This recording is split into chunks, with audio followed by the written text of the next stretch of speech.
Dua terdakwa kasus dugaan korupsi dana hibah pembangunan Masjid Raya Sriwijaya, Mukti Sulaiman dan Ahmad Nasuhi kembali jalani sidang. Sidang digelar secara tatap muka diketuai oleh Hakim Abdul Aziz SHMH di Pengadilan Tipikor Palembang, Senin, 8 November 2021.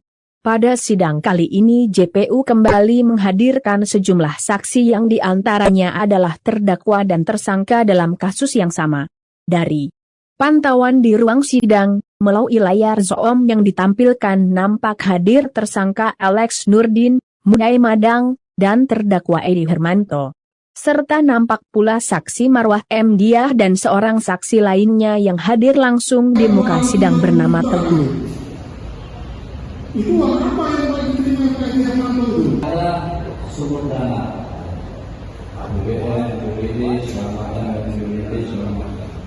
Saya tidak bertanya mengenai awal-awal termimpi kalimat.